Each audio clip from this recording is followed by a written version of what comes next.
autonomous AK-47s, assault rifles, the Americans inherited the M16s, will be gunshot regular.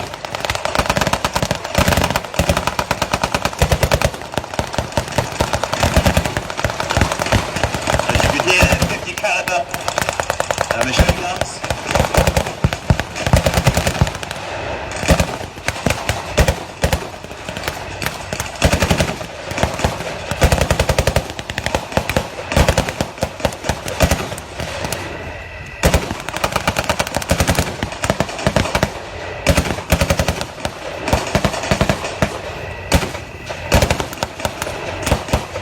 The ACATs, the M113s are coming up there to give support. Going these vehicles with distinctive no alarms. We realised that I was going to have to take the horsebox body off and then take the cab off to get to the engine full and then put it all back again. And the customer just scrapped it. Just said, it's just not worth it. Right, so moving on to something a little bit older now.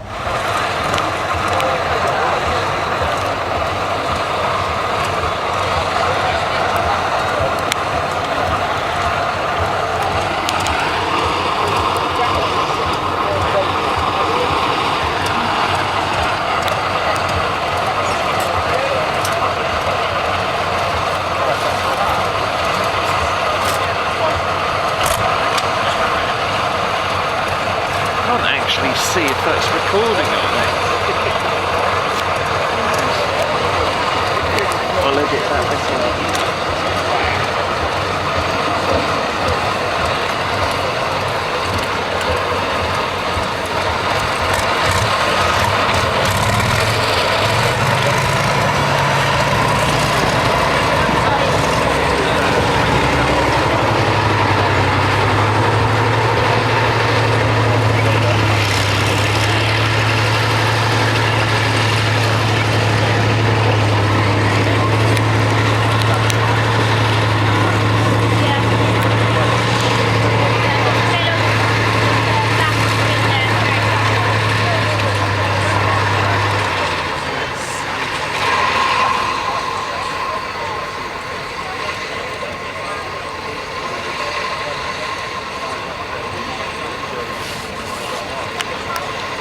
Different configurations. You've got personnel carriers, you've got the ones with the main armaments on them.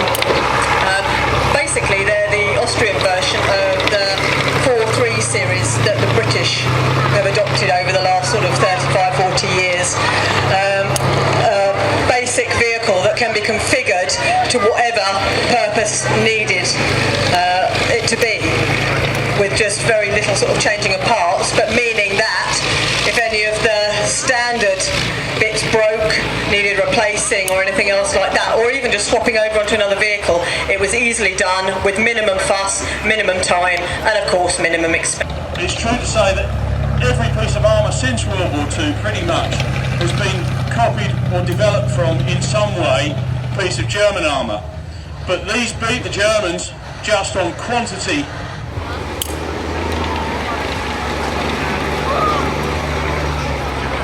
So we're going to have a look at the Sauer gun tank. Now, the definition of a tank. Not all these vehicles are tanks. They may have tracks, they may be armoured, but the definition of a tank is a vehicle that can fire its main armament whilst on the move.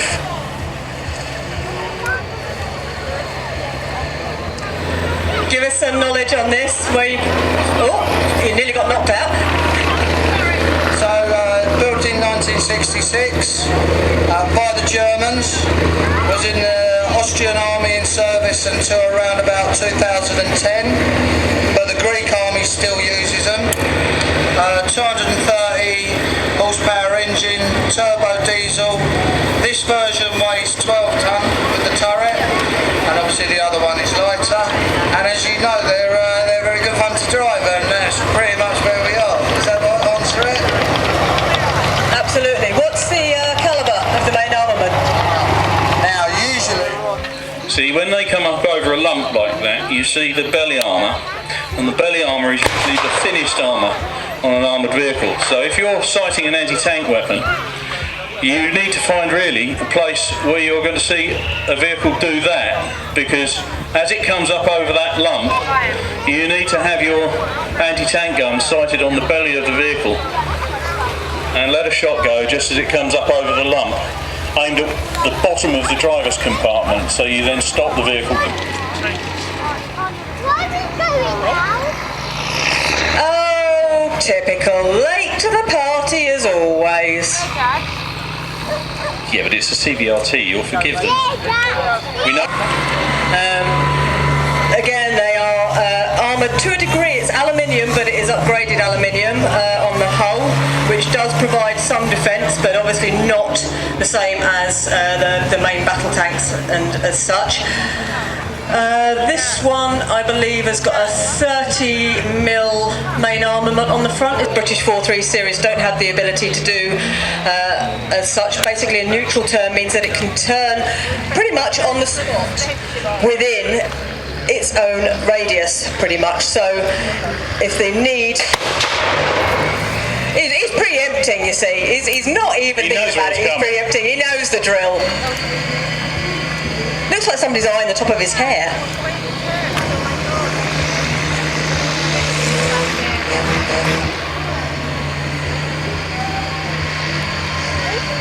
Now that's pretty much doing donuts in an armoured vehicle, isn't it? Yeah. That is a lot of fun. You can hear that Jaguar engine working.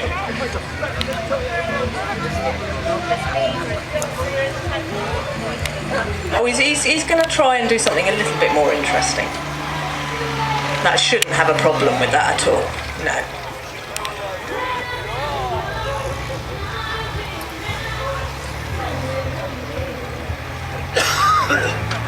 Normally they have a crew of 3, so you have the driver, the gunner and the commander. Obviously he is going solo at the moment, which means that if he were to go backwards he would be very limited. He does have wing mirrors, but as you can see they are tiny little things about the size of...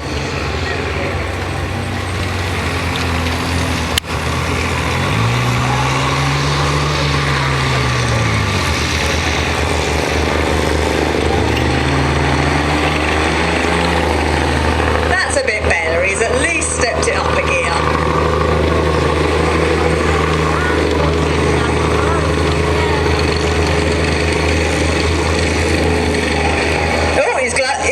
So I'm sure we'll be open for a while yet. Go and find all the things you never actually knew that you needed. And when you get home, you'll probably still know that you didn't need, but That's you wanted them anyway. All those things you didn't know you want, but you simply can't go home without. Now, if you do get an uncontrolled urge to own a big green machine... Road legal. Just in case you need any more prompting. So if the management says you can't have a big green machine, then you could go and see the Spitfire people for your next birthday present and see if you can have a ride in the Spitfire.